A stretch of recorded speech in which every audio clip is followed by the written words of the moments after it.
Students कैसे हैं आप लोग। देखिए आज हम जो आपका नर्सिंग क्लासेस का एंट्रेंस एग्जाम है उसके बारे में बात करने वाले हैं, यानी उसके पेपर डिस्कशन करने वाले हैं 2022 का। ठीक है, तो बने रहिए साथ में। देखो हमारे कुछ पेपर डिस्कस करने का जो तरीका है कुछ डिफरेंट है। पहले मैं अपना इंट्रोडक्शन देना चाहूंगा। My name is Ashir Ahmed. I am your chemistry educator. और आपका बहुत बहुत स्वागत है नर्सिंग प्लेक्सिस प्लेटफॉर्म पर। ठीक है, जहाँ पर आपको एक कंप्लीट पैकेज, कंप्लीट इन्फॉर्मेशन मिलती है आपके एंट्रेंस एग्जाम से रिलेटेड, जो भी क्वेश्चन है, जो भी कंसेप्ट है, और गारंटीड सिलेक्शन की बात करते हैं हम यहाँ पे, गारंटीड सिलेक्शन, क्योंकि हम हर क्वेश्चन को, हर कंसेप्ट को इतना घोट के पिला देते हैं कि बच्चा के एग्जाम के उससे बाहर जाता ही नहीं है, एग्जाम में उसके बाहर जाता ही नहीं है। ठीक है, तो यहाँ पर हम देखो क्या करेंगे। जैसे फॉर एग्जाम्पल मान लीजिए मेरे पास में कोई एक क्वेश्चन है, ठीक है, और उसके चार ऑप्शन है, तो मैं आपको उस क्वेश्चन में जो आंसर होगा वो आंसर क्यों है वो भी बताऊंगा, और उस आंसर जो उसके अलावा तीन ऑप्शन है वो आंसर क्यों नहीं है उसके बारे में आपको बताऊंगा मैं। तो कहने का मतलब क्या है, अगर हम इस तरह से पेपर को पढ़ेंगे तो हमारे जो क्वेश्चन के आसपास के जो क्वेश्चंस बनेंगे, यानी जो आने वाले एग्जाम में जो क्वेश्चन होंगे वो भी उसी के आसपास होंगे, आसपास के होंगे। तो हमारा पूरा का पूरा कंसेप्ट इस तरह से तैयार हो जाएगा। ठीक है, हमारा पूरा का पूरा कंसेप्ट इस तरह से तैयार हो जाएगा। ठीक है, तो देखिए हमारा जो प्लेटफॉर्म है उसका नाम है नर्सिंग प्लेक्सिस। ठीक है, तो अभी आप प्ले स्टोर से इसका एप्लीकेशन डाउनलोड कर सकते हैं। ठीक है, और अगर आपको इसका सब्सक्रिप्शन लेना है, ठीक है, जहाँ पर आपको कंप्लीट इन्फॉर्मेशन मिलती है, आपको रिकॉर्डेड लाइव लेक्चर्स मिलेंगे। ठीक है, आपको रिकॉर्डेड लाइव लेक्चर्स मिलेंगे यहाँ पे। देखिए जो आपके इस कोर्स की जो फीस है हमारे पास में, वो है मात्र 8,200, मात्र 8,200, 8,200। ठीक है, इसमें भी डिस्काउंट चल रहा है 40% का। 40% लेस करने के बाद में ये सिर्फ आपको पड़ती है सिर्फ और सिर्फ 5,000, यानी 4,999 की, यानी कि 4,999 की आपको इसमें होता है। ठीक है, और अगर आप मेरा दिया हुआ सब्सक्रिप्शन यानी प्रोमो कोड लगाते हो तो क्या होता है, देखो मेरा जो प्रोमो कोड है वो है ASHIR। ठीक है, 40, ये प्रोमो कोड है। ओके, अगर आप ये लगाते हो तो आपको 40% और डिस्काउंट मिलता है, यानी 40 का 40 और 40%, यानी आपको ये जो पूरा सब्सक्रिप्शन है ये पड़ेगा आपको 2,999 के अंदर, 2,999 के अंदर। मात्र 3,000 रुपए के अंदर आपको कंप्लीट इंफॉर्मेशन, यानी पूरे चैप्टर, हैंड रिटन नोट्स आपको मिलेंगे, और आपको पूरा का पूरा एक रिकॉर्डेड लेक्चर्स आपको मिलेंगे। जो पेपर डिस्कशन है आपका, मॉडल पेपर डिस्कशन हो गया, या फिर आपके प्रीवियस ईयर क्वेश्चन डिस्कशन हो गए पिछले 10 से 20 सालों के अंदर, वो भी आपको सब कुछ मिलेगा। आप कंप्लीट पैकेज मिलने वाला है, और पर्सनल स्टूडेंट के ऊपर कंसंट्रेट किया जाएगा, उसकी बात सुनी जाएगी, उसके डाउट तो क्लियर किए जाएंगे। ठीक है, तो ये और इतना अच्छा प्लेटफॉर्म है। मतलब आप ये देखिए कि अगर कोई बच्चा, किसी पर्सनल डाउट होते हैं, छोटे से छोटे डाउट होते हैं, तो उसको भी क्लियर किया जाएगा, और अगर किसी कारणवश बच्चे का सिलेक्शन नहीं होता है उसके एग्जाम में, तो पूरा का पूरा जो फीस अमाउंट है वो उसको रिटर्न कर दिया जाएगा। सर इतना क्यों गारंटी दे रहे हैं, इतना क्यों बोल रहे हैं, क्योंकि कंटेंट में दम है, कोई कंटेंट में कुछ बात है। ठीक है, इसलिए पूरा का पूरा टीम जो है यहाँ पे मैनेज करती है, अच्छे से अच्छा प्रोडक्शन देते हैं ताकि आपका सिलेक्शन हो जाए। ओके, तो देखिए हमारा ये जो नर्सिंग प्लेक्स प्लेटफॉर्म है, आप प्ले स्टोर से इसको डाउनलोड कर सकते हैं। ठीक है, अगर आप यूट्यूब पर देख रहे हैं तो इसको आप चैनल को सब्सक्राइब करिए, लाइक करिए, कमेंट करिए और शेयर कीजिए। ठीक है, तो आज हम शुरू शुरू करने जा रहे हैं, आज हम शुरू करने जा रहे हैं चैप्टर, जो पेपर है आपका एंट्रेंस पेपर, यानी प्रीवियस ईयर क्वेश्चन 2022 का। ठीक है, अब देखिए हम कैसे डिस्कस करेंगे इसको। आपका जो एक क्वेश्चन है उसका पूरा का पूरा पोस्टमार्टम करने वाले हैं आज हम। ठीक है, हर क्वेश्चन का पूरा पोस्टमार्टम अच्छे से करेंगे, ताकि आपका उससे रिलेटेड जो भी आगे वाले क्वेश्चन होंगे वो अगर आते हैं तो आपको कहीं पर भी अटक, कहीं पर भी नहीं अटकोगे आप। ठीक है ना। तो ये शुरू करते हैं। हमारा पहला क्वेश्चन क्या होने वाला है, देखते हैं। सर ये तो फिजिक्स का पोर्शन है हमारे पास में। ये अप्रोक्सीमेटली आपको ये 33 या 34 क्वेश्चन तक आपको मिलने वाले हैं। ये देखिए हमारा जो केमिस्ट्री का फर्स्ट क्वेश्चन है वो 34 नंबर का है, और इसका जो अब देखिए इसको पढ़ते हैं। Which one is a biodegradable polymer. सबसे पहली बात, बायोडिग्रेडेबल पॉलीमर क्या होते हैं, बायोडिग्रेडेबल पॉलीमर क्या होते हैं। सर ये वो पॉलीमर होते हैं जो कि एक पीरियड ऑफ टाइम के बाद में ये डिग्रेड हो जाते हैं, एक पीरियड ऑफ टाइम के बाद में ये डिग्रेड हो जाते हैं, यानी कि बैक्टीरिया से डिग्रेड हो जाते हैं, इसको बोलते हैं, मतलब इनको डिकम्पोज करने के लिए बैक्टीरिया काम आता है। ठीक है, तो इस तरह के जो पॉलीमर होते हैं इसको बोलते हैं बायोडिग्रेडेबल पॉलीमर। ठीक है, इसके अंदर एग्जांपल हमारे पास में आ जाएगा, पीएचवी भी आ जाएगा हमारे पास में एग्जांपल, ये नाइलॉन 2 एंड नाइलॉन 6 भी आ जाएगा इसके अंदर एग्जांपल हमारे पास में। ठीक है, आप समझ पा रहे हैं, इस तरह से इसका एग्जांपल होगा हमारे पास में। तो पीएचवी भी इसका एग्जांपल होगा। पॉलीहाइड्रोक्सी ब्यूट्रेट वेलिट्रेट, ठीक है, इसका एग्जांपल होगा हमारे पास में। और नाइलॉन 2 एंड नाइलॉन 6 का इसका एग्जांपल हमारे पास में होगा। ठीक है, तो देखिए इसका जो एग्जांपल हमारे पास में नाइलॉन 2 नाइलॉन 6 होगा। ओके, ठीक है सर। अब जैसे कि हमारे पास में दूसरा क्वेश्चन देखिए हमारे पास में क्या है। विच of the following electrolyte will have maximum coagulation value. आप मुझे बताइए कि सबसे ज्यादा कोगुलेशन वैल्यू किसकी होगी। सबसे पहली बात तो ये है कोगुलेशन वैल्यू होती क्या है।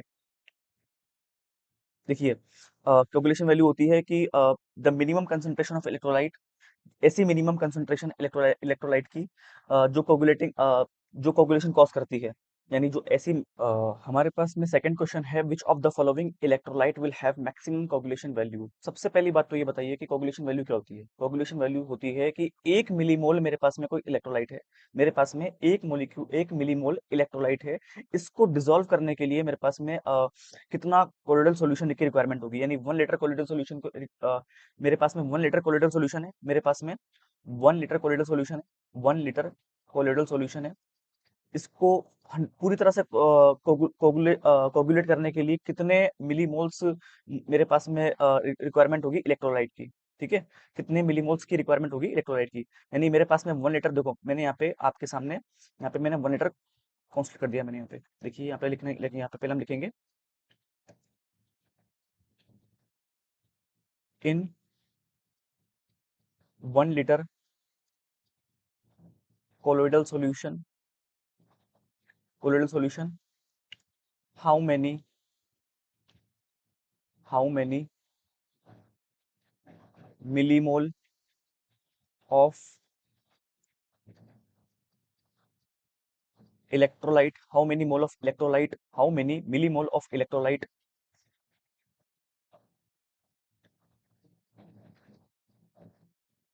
is coagulate, is coagulate। यानी कम से कम आपको आपको कोगुलेशन है वो कितने में आएगा, यानी मिनिमम कंसंट्रेशन ऑफ इलेक्ट्रोलाइट। क्या लिखोगे आप इसकी, electrolyte of minimum concentration, minimum concentration, minimum concentration कहने का मतलब क्या है, वो मिनिमम कंसंट्रेशन इलेक्ट्रोलाइट की जो 1 लीटर कोलोइडल सॉल्यूशन जाकर के कोगुलेट हो जाती है, उसे बोलते हैं कोगुलेशन वैल्यू, उसे बोलते हैं कोगुलेशन वैल्यू। तो इस केस में हमारे पास में कोगुलेशन वैल्यू सबसे मैक्सिमम मैक्सिमम किसकी होगी, जिसके पास में आयन सबसे ज्यादा होंगे। देखिए अब इनको ब्रेक करते हैं हम, ब्रेक करें इनको, देखिए इनको ब्रेक करते हैं हम। तो इधर मेरे पास में क्या है, Na+Cl-। सर एक है Na2, यानी 2Na+ और सल्फेट का माइनस। तो इधर मेरे पास में यहाँ पे 3 आयन हो जाएंगे, और इसको अगर ब्रेक करेंगे तो क्या होगा, 2Na+S2-। इसको ब्रेक करेंगे 3Na+, और इधर आ जाएगा मेरे पास में PO4 3-। तो मुझे बताइए सबसे ज्यादा जो आयन है वो मुझे इसमें मिलेंगे, तो इसकी कोगुलेशन वैल्यू सबसे ज्यादा हो जाएगी, इसकी कोगुलेशन वैल्यू इसकी सबसे ज्यादा हो जाएगी। तो इस तरह से हमारे पास में ये आंसर आ जाएगा कि इसके पास में सबसे कोगुलेशन वैल्यू सबसे ज्यादा हो जाएगी। अब थोड़ा सा एक काम करते हैं, हम डेफिनेशन लिख लेते हैं रियल वाली, जो जो हमारी थ्योरेटिकल में लिखी हुई है। देखिए द मिनिमम, इसमें लिखते हैं हम the minimum concentration, the minimum concentration of electrolyte, electrolyte किसमें, मिलीमोल्स में, मिली मोल्स में। ठीक है, the minimum concentration of electrolyte in millimoles required to cause, required required to cause 1 litre of colloidal solution. यानी सिर्फ और सिर्फ 1 लीटर कोलोइडल सॉल्यूशन के लिए कितनी कम से कम मिलीमोल इलेक्ट्रोलाइट की रिक्वायरमेंट होगी, उसे बोलते हैं coagulation value. Litre of colloidal solution, colloidal solution. आ रही है बात समझ में। और जो सबसे ज्यादा आयनाइज होगा उसकी कोलोइडल सॉल्यूशन की वैल्यू सबसे ज्यादा होगी, इस तरह से, है ना। तो ये हमारे पास में इंफॉर्मेशन आ जाती है इस क्वेश्चन के लिए, है ना। अब हम आगे चलते हैं, नेक्स्ट क्वेश्चन की तरफ चलते हैं अब हम। देखिएगा आप लोग, नेक्स्ट क्वेश्चन है हमारे पास में the formation of cyanohydrin from propanone is which type of reaction. देखिए साइनोहाइड्रीन का बन जाना वो क्या होता है। देखो आपको बता दूं मैं, साइनोहाइड्रीन यानी अल्कोहल, जो हमारे पास में जो कीटोन है प्रोपेनॉन है, उसमें आप क्या करते हो, न्यूक्लियोफिलिक की एडिशन करवाते हो। आप क्या करते हो, आप न्यूक्लियोफाइल को एडिशन करवाते हो आप।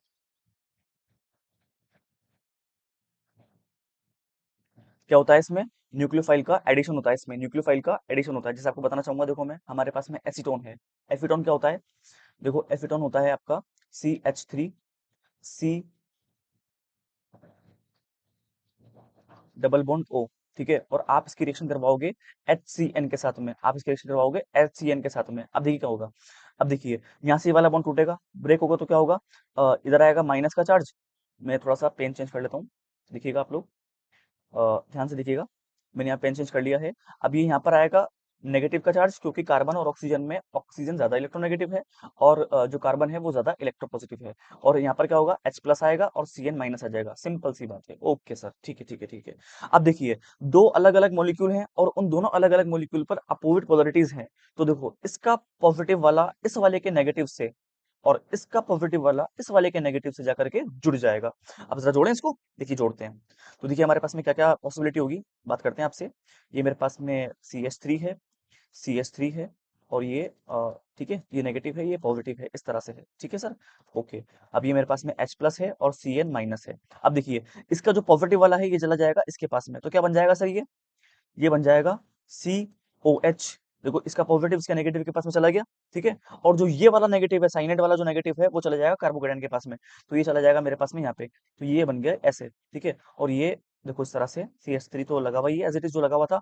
अब ध्यान से देखिएगा एक बार आप, ये इसको बोलते हैं साइनोहाइड्रिन। क्या बोलते हैं इसको, साइनोहाइड्रिन बोलते हैं इसको, साइनोहाइड्रिन। क्योंकि यहाँ पर क्या हुआ है, दो न्यूक्लियो इसमें क्या हुआ है, न्यूक्लियोफाइल जो है साइनाइड वाला वो ऐड हुआ है, तो उसको क्या बोलेंगे, न्यूक्लियोफिलिक एडिशन रिएक्शन बोलेंगे इसको। इसको क्या बोलते हैं, साइनोहाइड्रिन बोलते हैं इस कंपाउंड को, साइनोहाइड्रिन बोलते हैं इस कंपाउंड को। लिखते हैं इसको, साइनोहाइड्रिन बोला जाता है, साइनोहाइड्रिन, ठीक है। साइनोहाइड्रिन कंपाउंड है ये। और जो ये कौन सी रिएक्शन में आता है, ये आता है न्यूक्लियोफिलिक एडिशन रिएक्शन में आता है काम में, न्यूक्लियोफिलिक एडिशन रिएक्शन में काम आता है ये, ठीक है। तो ये हमारे पास में कंप्लीट इंफॉर्मेशन होती है इसकी। अब देखिए, न्यूक्लियोफिलिक सब्स्टिट्यूशन क्या होता है, अगर साइनाइड डिस्प्लेस करता है दूसरे वाले न्यूक्लियोफिलिक को, और वो एक न्यूक्लियोफिलिक की जगह दूसरा वाला न्यूक्लियोफिलिक आके बैठ जाता है, यानी उसको सब्स्टिट्यूट करके आके बैठ जाता, तो क्या होता, सब्स्टिट्यूशन बोलते हैं इसको। क्या बोलते हैं इसको, सब्स्टिट्यूशन। और फिर इसी तरह से इलेक्ट्रोफिलिक होता है, जो इलेक्ट्रॉन डेफिशिएंट मॉलिक्यूल होता है, ठीक है।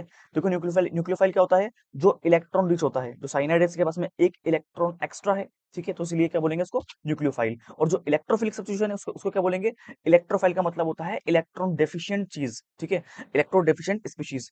तो वो जाकर के अगर ऐड होती है तो बोलेंगे इलेक्ट्रोफिलिक सब्स्टिट्यूशन, और अगर वो जाकर के सब्स्टिट्यूट होती है तो बोलेंगे इलेक्ट्रोफिलिक सब्स्टिट्यूशन। यानी ये तो वो वाली बात हो गई कि इसकी कुर्सी के इसकी कुर्सी छीन करके मैं बैठ गया, वो वाली बात हो गई है ना, तो उसे बोलते हैं सब्स्टिट्यूट, यानी उसको उठा करके मैं बैठ गया, इस तरह से, है ना।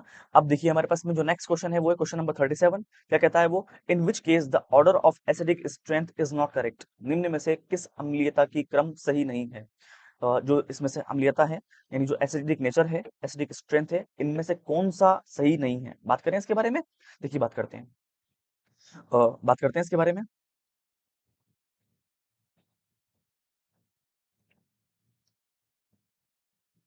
देखिए, सबसे पहली बात आपको मैं बताना चाहूंगा कि एच और एक्स का बॉन्ड जितना ज्यादा वीक होगा, एच और एक्स का बॉन्ड जितना ज्यादा वीक होगा, यानी एक्स की इलेक्ट्रॉन नेगेटिविटी पे डिपेंड करता है, एक्स की इलेक्ट्रोनेगेटिविटी पर ये डिपेंड करता है। तो ये एक्स का बॉन्ड जितना ज्यादा वीक होगा, जितना ज्यादा वीक होगा, उतना स्ट्रॉन्ग एसिड होगा, उतना स्ट्रॉन्ग एसिड होगा। Sir what do you mean by acid, acid वो होते हैं जो सॉल्यूशन में जाकर के H+ डोनेट करते हैं, एसिड वो होते हैं, एसिड वो होते हैं जो सॉल्यूशन में जाकर के H+ डोनेट करते हैं, H+ डोनेट करते हैं, ठीक है, ठीक है, H+ डोनेट करते हैं, ओके। अच्छा, यहाँ पर देखो, जो हमारे पास में HX है, HBr है, HCl है, उसमें से सबसे ज्यादा जो आपका जो होगा वो किसका होगा सर, सबसे इजीली कौन बॉन्ड ब्रेक करेगा, HI में से, HBr में से, HCl में से, और HF में से। देखो यहाँ पर ये HF जो है वो सबसे ज्यादा स्ट्रॉन्ग बॉन्ड बनाएगा, सबसे ज्यादा स्ट्रॉन्ग बॉन्ड बनाएगा, क्योंकि इसके इनके बीच का जो इंटर न्यूक्लियर डिस्टेंस है वो बहुत कम होगा, इसका थोड़ा ज्यादा होगा, इसका थोड़ा ज्यादा होगा, और इसका बहुत ज्यादा होगा। आ रही है बात समझ में? तो इसीलिए इसका बॉन्ड ब्रेक करना आसान है, क्योंकि इनकी बॉन्ड लेंथ ज्यादा है, और बॉन्ड जितनी जल्दी ब्रेक होगा H प्लस उतनी जल्दी रिलीज होगा, और वो उतना बढ़िया एसिड होगा। ठीक है, तो इस केस में हमारे पास में HI is more acidic then HBr is more acidic then HCl is more acidic then HF। आ रही है बात समझ में आपके? इस तरह से। अच्छा, एक चीज और आपको बताना चाहूंगा मैं। अगर जैसे देखो हमारे पास में ये जो को डी वाला ऑप्शन है, HI यहाँ पर ज्यादा एसिडिक है सर, बात समझ में आ रही है? क्योंकि HI का बॉन्ड जितनी जल्दी टूटेगा H प्लस उतनी जल्दी रिलीज होगा, और एसिडिक ऑर्डर उतना स्ट्रॉन्ग होगा। ठीक है, उसके बाद में HBr एंड देन HCl। बात समझ में आ रही है सर? कोई दिक्कत नहीं है। इस वाले में देख लीजिए एक बार आप, ये HF और H2O और NH3, देखो इन सभी में क्या है, इन सभी में जो H जो है वो कॉमन है। तो हमें क्या करना है, इन फ्लोरीन और ऑक्सीजन और नाइट्रोजन की बेसिस पर हमें इनको एसिडिक स्ट्रेन के अकॉर्डिंग अरेंज करना है। तो आपको बता दूं मैं, जिस एलिमेंट की इलेक्ट्रोनेगेटिविटी ज्यादा होती है, इलेक्ट्रोनेगेटिविटी यानी इलेक्ट्रोनेगेटिविटी ज्यादा होती है, इलेक्ट्रोनेगेटिविटी ज्यादा होती है, तो क्या होगा, वो एसिडिक कैरेक्टर यानी H प्लस जल्दी डोनेट करेगा, H प्लस जल्दी डोनेट करेगा। तो देखो हमारे पास में यहाँ पे fluorine is most electronegative element in among पूरी पीरियोडिक टेबल में, फिर उसके बाद में ऑक्सीजन एंड देन नाइट्रोजन। तो इस तरह से हमारे पास में ये फॉर्मूला बनेगा इस तरह से। ओके, अब इधर आ जाइए आप थर्ड वाले ऑप्शन पर, देखिए इसमें क्या है। फिर इसमें क्या है, HiO4 HbRO4 HClO4। अब देखिए इसमें क्या है, फिर इसमें क्या है हमारे पास में, इसमें H भी आ गया, इसमें Br भी आ गया, इसमें HCl भी आ गया। लेकिन सर इस केस में क्या होगा, इस केस में आपके पास में अपोजिट काम होने वाला है। इस केस में आपके पास में अपोजिट काम होने वाला है। जो आपकी जो एसिडिक स्ट्रेंथ है वो HClO4 की होगी ज्यादा, और HbRO4 की होगी, फिर उसके बाद में HiO4 की होगी। तो ये जो आपको जो दिया हुआ है ना, ये ऑर्डर जो दिया हुआ है, ये गलत ऑर्डर है आपके पास में, ये गलत ऑर्डर है। तो हमें नॉट करेक्ट यानी इनकरेक्ट वाला ही पहचानना था, तो ये वाला ऑप्शन हो जाएगा आपके पास में। सही आंसर क्या होगा इसका? सही आंसर होगा इसका HClO4 is greater than HbRO4 is greater than HiO4। इस तरह से चला जाएगा इसका आंसर। आपको समझ में आ रही है बात? ठीक है, तो ये इस तरह से होगा इसका आंसर। ठीक है, अब आइए बात करते हैं नेक्स्ट क्वेश्चन के बारे में। देखिए, विच of the following compound with react with sodium hydroxide solution, इनमें से कौन सा कंपाउंड जो है वो सोडियम हाइड्रोक्साइड सॉल्यूशन के साथ में रिएक्शन देगा? देखिए इसके अंदर आपको बताना चाहूंगा मैं, फिनोल देगा। जो सोडियम हाइड्रोक्साइड के साथ में जो रिएक्शन देगा, वो क्या देगा, वो फिनोल देगा। क्योंकि सोडियम हाइड्रोक्साइड जो है वो मतलब जो ऐसा एल्कोहल है, ऐसा एल्कोहल लीजिए जो कि वीकली एसिडिक हो नेचर में, जो कि वीकली एसिडिक हो, यानी सबसे कम एसिडिक कौन सा है इसमें, phenol is less acidic.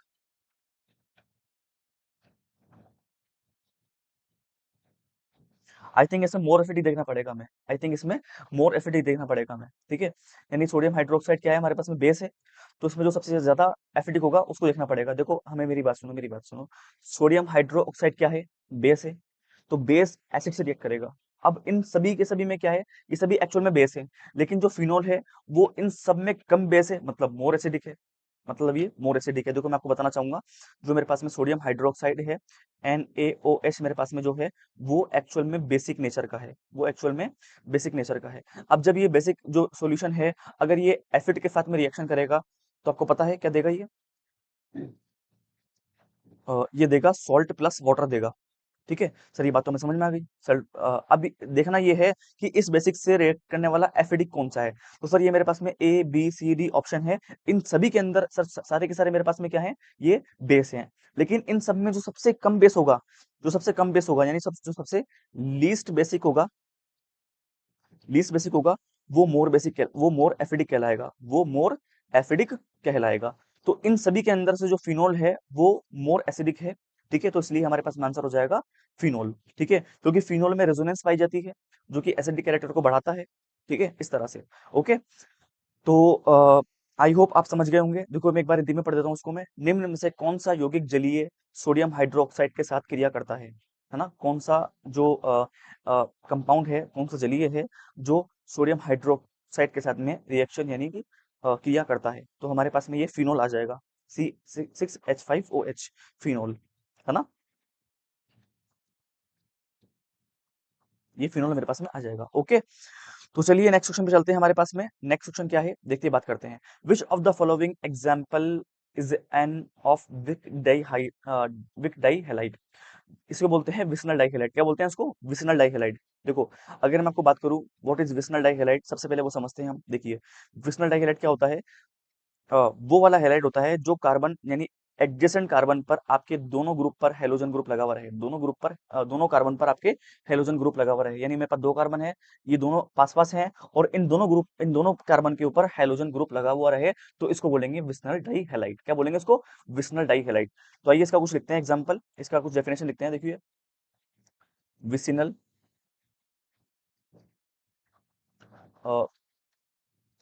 Vicinal die halide क्या होते हैं? Vicinal die halide compound that have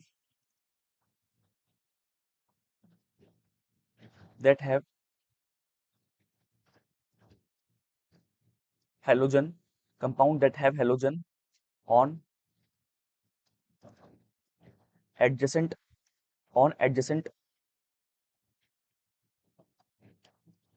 adjacent carbon are are prepared by the reaction are prepared by the reaction between halogen and an alkene and halogen and an alkene। ठीक है? किससे मिलता है ये आपको? ये एल्कीन, देखो मेरी बात सुनिए, ये हमारे पास में क्या है? ये एल्कीन है। देखो ये CH2 मेरे पास में ये एल्कीन है। आप इसकी रिएक्शन हेलोजन से करवाएंगे तो क्या होगा? आपको क्या मिलेगा? आपको विसिनल डाइहैलाइड मिलेगा। आपको क्या मिलेगा? आपको विसिनल डाइहैलाइड मिलेगा आपको। यानी आपको मिलेगा, मान लीजिए मेरे पास में ये क्लोरीन है, ठीक है, क्लोरीन है, तो आपको क्या मिलने वाला है? देखिए एक बार आप, ये आपको मिलेगा यहाँ पे Cl और Cl, तो इसे क्या बोलते हैं? इसे बोलते हैं विसिनल डाई हैलाइड। क्या बोलते हैं इसको? Vicinal die halide. इसका अगर मैं आईयूपीएसी नेमिंग की बात करूँ तो क्या होगा? इसका आईयूपीएसी नेमिंग अब देखो, हम देखो देखते हैं। ये होगा हमारे पास में ethane 1 2 di one two di chloro ethane 1 2 di chloro ethane ethane 1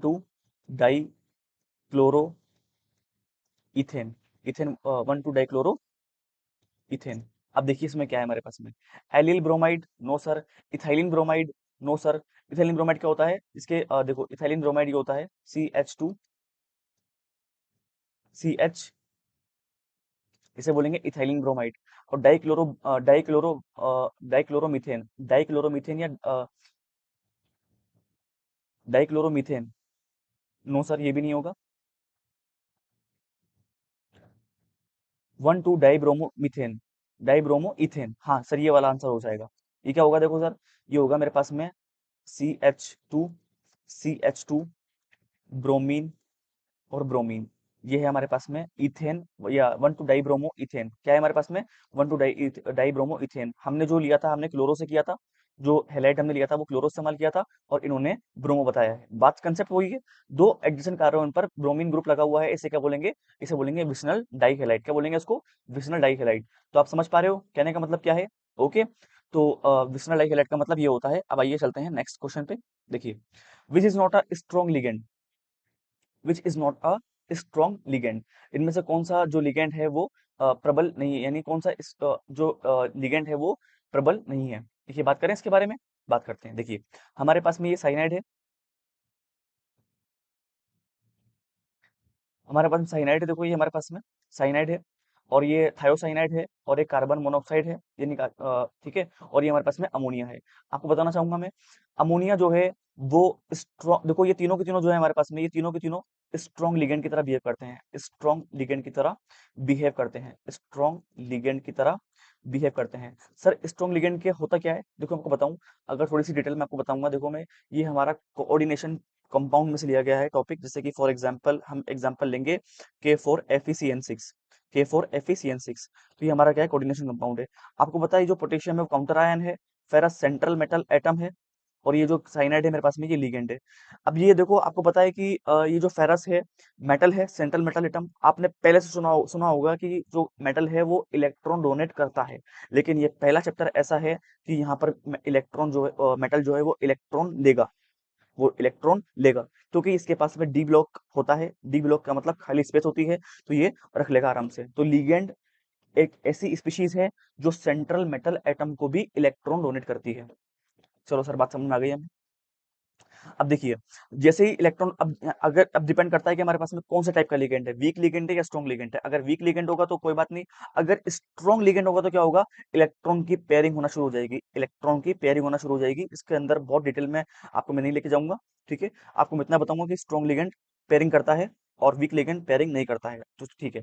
तो हमारे पास में ये जो तीन है, ये स्ट्रॉन्ग लिगेंड है, और जो NH3 है, ये वीक भी होता है और स्ट्रॉन्ग भी होता है, ये वीक भी होता है और स्ट्रॉन्ग भी होता है। तो हमारे पास में ये जो वीक लिगेंड के अकॉर्डिंग हम कहेंगे इसको NH3। तो मैं आपको देखो, आपको मैं कंप्लीट कंप्लीट इन्फॉर्मेशन देता हूँ आपके एग्जाम के अकॉर्डिंग, कि अगर आपके पास में कभी स्ट्रॉन्ग लिगेंड NH3 का नाम से आ गया तो इसमें कंफ्यूज मत होना, क्योंकि NH3 वो लिगेंड है जो आपका स्ट्रॉन्ग भी बिहेव करता है और वीक लिगेंड की तरह भी बिहेव करता है। सर, इसका कंसेप्ट सुनिए मेरी बात। अगर मेरे पास में देखो, ये NH3 का लिगेंड है, तो आपको मालूम है लिगेंड हमारे पास में यहाँ पर आएगा, यानी NH3 की तरफ आएगा लिगेंड। अगर मान लीजिए सेंट्रल मेटल एटम, मेरे पास में यहाँ पे काउंटर आयन कुछ भी ले लीजिए आप। अगर मेरे पास में सेंट्रल मेटल एटम होता है कॉपर, फेरस, कोबाल्ट, कैडमियम, ठीक है। यही सर, हाँ सही है, ठीक है। तो ये अगर मेरे पास में इन चारों के अलावा, इन चारों के अलावा कोई और अगर मेरे पास में लिगेंड सेंट्रल मेटल एटम होता है, तो मैं क्या बोलूंगा, वीक लिगेंड। क्या बोलूंगा मैं, NH3 को वीक लिगेंड बोलूंगा मैं। लेकिन अगर ये चारों प्रेजेंट है तो मैं क्या बोलूंगा उसको, मैं स्ट्रॉन्ग लिगेंड बोलूंगा उसको मैं।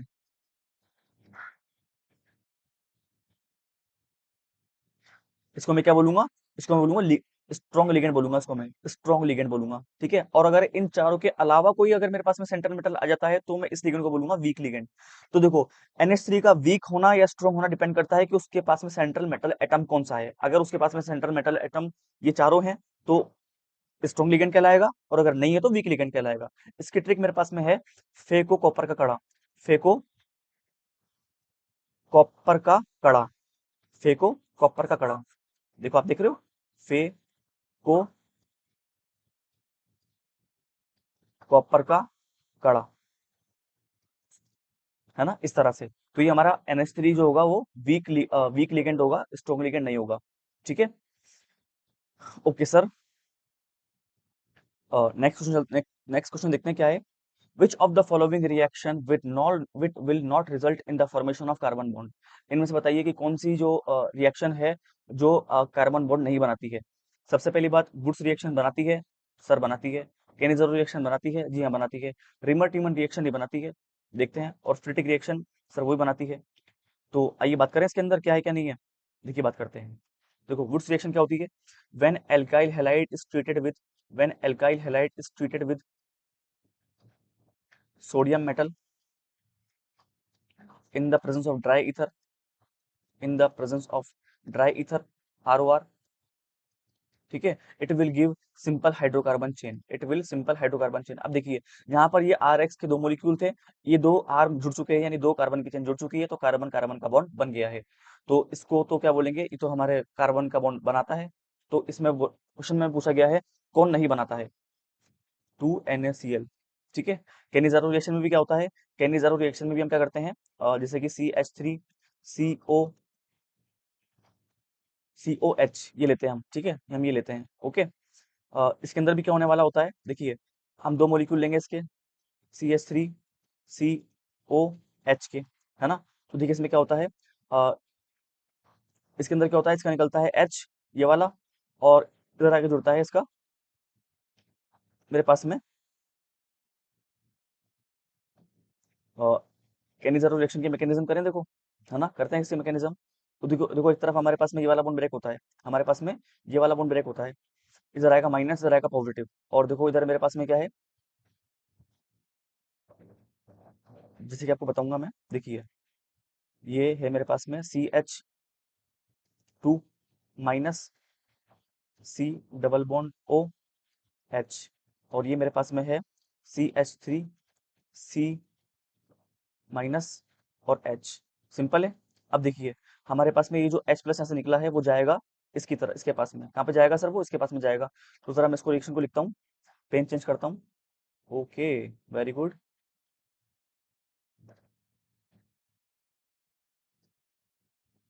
देखिए, ये जो हमारे पास में देखो इसको मैं लिख रहा हूँ दोबारा से,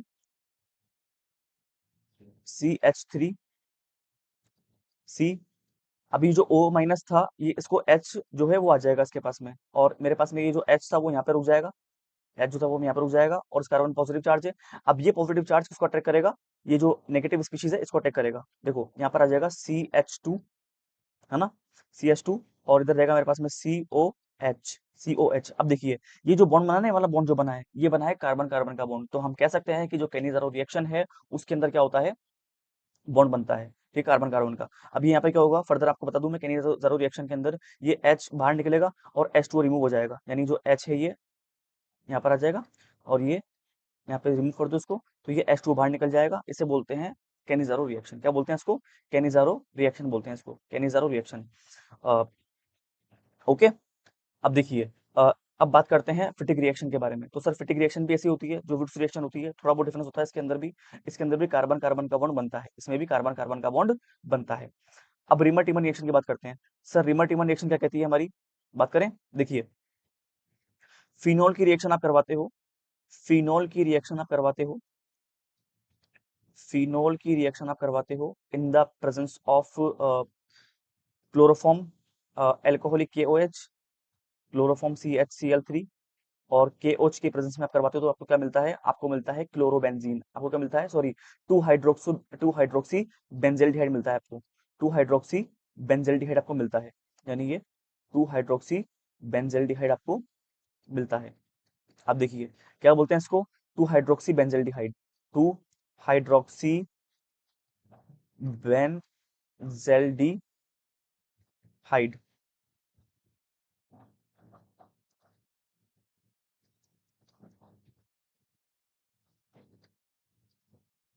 टू हाइड्रोक्सी बेंजेल्डिहाइड, और इसको एक और नाम से बोलते हैं सेलेसेल्डिहाइड, सेलेसेल्डिहाइड। ओके। तो ये हमारा कंप्लीट इन्फॉर्मेशन होती है। देखिए, अब देखिए, आपको कोई नया कार्बन बॉन्ड बना हुआ दिखा? नहीं सर, इसके अंदर कोई भी कार्बन बॉन्ड नहीं बना हुआ दिखा, तो इसमें क्या हो जाएगा आंसर हमारा? रिमर टिमन रिएक्शन हो जाएगा हमारा इसमें आंसर। क्या हो जाएगा हमारा आंसर इसमें? रिमर टिमन रिएक्शन हो जाएगा इसमें आंसर हमारा, ठीक है। तो टू हाइड्रोक्सी बेंजेल्डिहाइड बनता है इसमें, तो इसमें हमारे पास में कोई भी कार्बन ऐड नहीं हुआ है यहाँ पे, ठीक है, इस तरह से। तो अब ओके, तो आइए आगे चलते हैं क्वेश्चन नंबर 42 के पास में। Which type of crystal lattice has 68% 68.202% packing efficiency? इनमें से कौन सा जो आपके पास में क्रिस्टल है जिसके पास में 68% पैकिंग एफिशिएंसी है? देखो, इसका आंसर जो सीधा सीधा हमें दिया दिया हुआ है वो है body centred. Body centred sir, ऐसा क्यों है? आइए बात करें इसके बारे में, बात करते हैं। सबसे पहली बात तो ये है कि पैकिंग एफिशिएंसी होती क्या है। पैकिंग एफिशिएंसी क्या होती है? देखो, पैकिंग एफिशिएंसी का फॉर्मूला होता है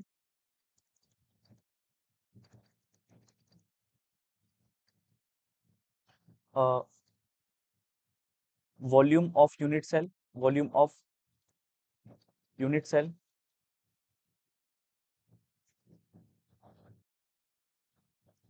अपॉन में टोटल वॉल्यूम, अपॉन में टोटल वॉल्यूम, यानी जिस कंटेनर में वो रखा हुआ है ना, सॉलिड में वो रखा हुआ है, पूरे सॉलिड की वॉल्यूम इनटू 100। बात करें इसके बारे में। देखो, वॉल्यूम ऑफ यूनिट सेल, अगर मेरे पास में जैसे कि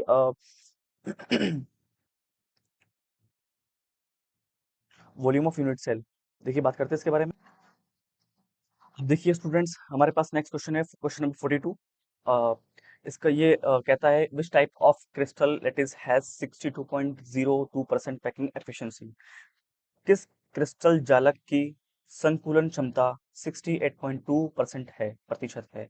FCF, इसमें FCC आएगा, फेस सेंटर्ड, ठीक है। HCP, hexagonal close packing, body centred, या फिर स्क्वायर क्लोज पैकिंग, ठीक है, इस तरह से। तो आइए बात करते हैं। देखो, अगर मैं आपको क्रिस्टल क्लियर बताऊं आपको मैं, तो उसका आंसर होने वाला है BCC, body centred cubic unit cell. ये क्यों पता है मुझे? क्योंकि सब पढ़ा हुआ है सर, कोई दिक्कत नहीं है, ठीक है। लेकिन ये मैं पहुंचा कैसे मत तक, वो बात करते हैं, पहले बात करें। देखिए, सबसे पहली बात, पैकिंग एफिशिएंसी क्या होती है? पैकिंग एफिशिएंसी वो होती है कि किसी यूनिट सेल के अंदर उसके एटम्स का अरेंजमेंट कितना परसेंट है। किसी यूनिट सेल के अंदर उसके एटम का अरेंजमेंट कितना परसेंट है, ठीक है। जैसे कि आपको मैं बताना चाहूंगा कि मेरे body centred cubic unit cell कैसा बनता है। देखो, ये मेरे पास में एक क्यूब बनाने वाला हूँ, देखो यहाँ पे मैं, क्यूब देखिएगा आप एक बार, आप यहाँ पे, सर मेरे पास स्केल नहीं है तो आप एडजस्ट कर लेना, ठीक है। देखिए, तो एक एटम तो रखा रहेगा सेंटर के पास में, सेंटर पे, ठीक है। और जो दो एटम है वो रखे रहेंगे इसे कॉर्नर पे। देखिएगा आप एक बार ध्यान से देखिएगा, ये एक एटम रखा हुआ है यहाँ पर, और ये एक एटम रखा हुआ है यहाँ पर रखा हुआ है, आप देखिए, ओके। अब देखिए यहाँ पे, ये जो पूरा का पूरा जो एज लेंथ है, यानी पूरा का पूरा देखो, इसका जो एज लेंथ बोलूंगा मैं क्यूब की, वो क्या होगी मेरे पास में, ए होगी, यानी क्यूब की एज लेंथ मेरे पास में ए होगी। और ये जो डिस्टेंस है मेरे पास में, ये पूरा जो डिस्टेंस है मेरे पास में, ये डिस्टेंस ये कितना होगा सर, ये होता है मेरे पास में सर √3 ए होता है मेरे पास में, क्या होता है ये, √3 ए होता है मेरे पास में। ये आ रही है बात समझ में, है ना। ये बात याद रखना कि इस कोने से लेकर के उस कोने तक, यानी एक फेस के इस कोने से लेकर के दूसरे वाले पीछे वाले फेस के उस कोने तक की जो डिस्टेंस होगी मेरे पास में, वो कितनी होगी, √3 ए होगी, √3 है, ओके सर। और ये जो आपके पास में ये जो दिख रहा है ना, ये एटम, ये देखो मेरा पूरा का पूरा जो रेड वाला बॉक्स है, ये यूनिट सेल हो जाएगा, पूरा यूनिट सेल, इसके अंदर एटम का अरेंजमेंट होता है। अब एटम का कितना अरेंजमेंट है और कितना उसमें वॉइड से यानी खाली जगह प्रेजेंट है, ठीक है, तो वो बताते हैं, यानी कितना परसेंट इसमें एटम का अरेंजमेंट है, इसका मतलब है कि इसमें कितना परसेंटेज आपका जो ऑक्यूपाई करता है पैकिंग एफिशिएंसी के अंदर। तो आइए इसका फॉर्मूला लेते हैं, व्हाट इज पैकिंग एफिशिएंसी का फॉर्मूला, बात करें इसके अंदर। देखिए, तो पैकिंग एफिशिएंसी का फॉर्मूला हम कहाँ लिखेंगे, हम यहाँ लिख देते हैं पैकिंग एफिशिएंसी का फॉर्मूला।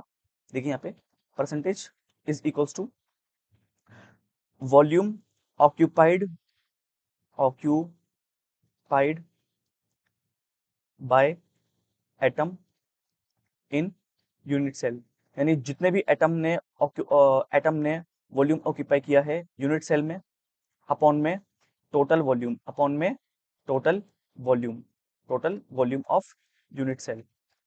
आ रही है बात समझ में, ठीक है। और उसको मल्टीप्लाई कर देना 100 से, क्योंकि आप परसेंटेज निकाल रहे हो। देखिए इसका फॉर्मूला बना कैसे है, आपको पता है जो सबसे टोटल वॉल्यूम होता है, जो मैक्सिमम मार्क्स होते हैं उसको नीचे रखते हैं, और कितने मार्क्स ऑब्टेन हुए हैं उसको ऊपर रखते हैं, और परसेंटेज लगाते हैं 100 का, ठीक है। तो इस तरह से हम परसेंटेज निकालते हैं किसी भी चीज का, सबसे मैक्सिमम वैल्यू नीचे की तरफ, और उसमें से कितना परसेंट, कितना जो फ्रैक्शन है ऊपर की तरफ जाएगा, और मल्टीप्लाई लगाते हैं 100 के अंदर, तो हमारे पास में आ जाएगी इसकी पैकिंग एफिशिएंसी। सबसे पहली बात तो देखो, मैं आपको बताना चाहूंगा कि इसकी एज लेंथ में और एटम के, यानी जो एटम है इसकी रेडियस में क्या रिलेशन है, बात करें। देखिए, तो देखो ये जो इसका जो एटम का जो रेडियस है वो आएगा हमारे पास में 4r, क्योंकि एटम यहाँ पे दो हैं, तो दो आएगा हमारे पास में 4r। और इसका एज लेंथ, यानी जो एज लेंथ है देखो मेरे पास में, यहाँ से यहाँ तक जो मेरे पास में ये जो एटम है वो आएंगे, देखो इसका जो है वो पूरा डायमीटर आएगा, ये 2r आएगा, इसका 1r और इसका 1r, तो मैं 4r लिखूंगा। तो 4r किसके बराबर होगा मेरे पास में, 3a के बराबर 4r होगा, ठीक है, 4, ठीक है। अब ध्यान से देखना क्या होने वाला है, a की वैल्यू यहाँ से मैं निकाल दूंगा 4/√3r, ओके। और देखो बॉडी सेंटर्ड वाले के अंदर मैंने, बॉडी सेंटर में आपको पता है ना कि एक तो एटम कॉर्नर पे होते हैं और एटम बॉडी सेंटर पे होते हैं, इसलिए मैंने यहाँ पे ऐसा वाला कंसीडर किया है, ठीक है सर। तो देखिए टोटल टोटल वॉल्यूम जो होगा किसी भी यूनिट सेल का, वो कितना होगा सर, वो होगा ए क्यूब, वो होगा मेरे पास में ए क्यूब, ठीक है। और total volume occupied by the atom unit cell, तो सर मेरे पास में दो एटम है, और एक एटम का जो वॉल्यूम होता है वो होता है 4/3 पाई आर क्यूब, क्या होता है मेरे पास में, 4/3 पाई आर क्यूब होगा, ठीक है सर। तो आइए वैल्यू पुट करते हैं, तो मेरे पास में आ जाएगा ये आंसर 8/3 पाई आर क्यूब, और अपॉन में आ जाएगा मेरे पास में ए क्यूब, को मैं यहाँ से ले लूंगा, ए क्यूब आएगा सर, क्योंकि आपको पता है ना length into breadth into height, ये क्यूब का वॉल्यूम होता है, ठीक है सर। ये total volume of the cube, और इसके अंदर जो एटम है उसका वॉल्यूम, ठीक है, तो इस तरह से हमने अपॉन में कर देंगे, तो ये आ जाएगा मेरे पास में 4/√3, और ये आर, इसका पूरे का मेरे पास में आ जाएगा क्यूब, इसका पूरे का मेरे पास में आ जाएगा क्यूब आ जाएगा, ठीक है। और इसको मल्टीप्लाई करूंगा मैं 100 से। अब देखो इसको अगर मैं सॉल्व करता हूं तो मेरे पास में क्या वैल्यू आएगी, मेरे पास में वैल्यू आएगी 68% वैल्यू आएगी मेरे पास में इसकी। तो ये किसका आंसर हो जाएगा, हमारा बॉडी सेंटर्ड का आंसर हो जाएगा, मेरा बॉडी सेंटर्ड का आंसर। अच्छा, आपको मैं और एडिशनल इन्फॉर्मेशन दूं आपको मैं, देखिए, अगर आपके पास मान लीजिए कि अगर आपके पास में जैसे कि बॉडी सेंटर तो आपने देख लिया 68%, ठीक है। अगर मान लीजिए कि आपके पास में आता है, अ, आपके पास में फेस सेंटर्ड आता है, आपके पास में आंसर आता है फेस सेंटर का, बताइए फेस सेंटर्ड का, यानी एफसीसी का बताइए, तो कितना होगा इसका पैकिंग एफिशिएंसी, उसकी होगी 74%। और अगर आपसे बात करूं तो मैं, सिंपल क्यूबिक यूनिट सेल की कितनी होगी, सिंपल क्यूबिक यूनिट सेल की कितनी होगी, उसकी होगी सर, उसकी होती है 36 होती है, 48% होती है सर शायद, हाँ 48% होती है उसकी शायद, एक बार रुक जाइए मैं चेक कर लेता हूँ। हाँ सर, उसकी 48% होती है अप्रोक्सीमेटली, 48 या 52 होती है उसकी, है ना। देख लेना एक बार, आप चेक कर लेना, 52 या 48% होती है है ना, एक बार आप चेक कर लेना। ओके, तो इस तरह से हमारे पास में ये कंप्लीट इन्फॉर्मेशन आती है। ठीक है, आप अभी आपके पास में क्वेश्चन आया है बॉडी सेंटर्ड के पास में, क्या पता नेक्स्ट ईयर आ जाए आपके पास में ये फेस सेंटर्ड का आ जाए या किसी का भी आ जाए, तो आप प्रिपेयर रहना उस चीज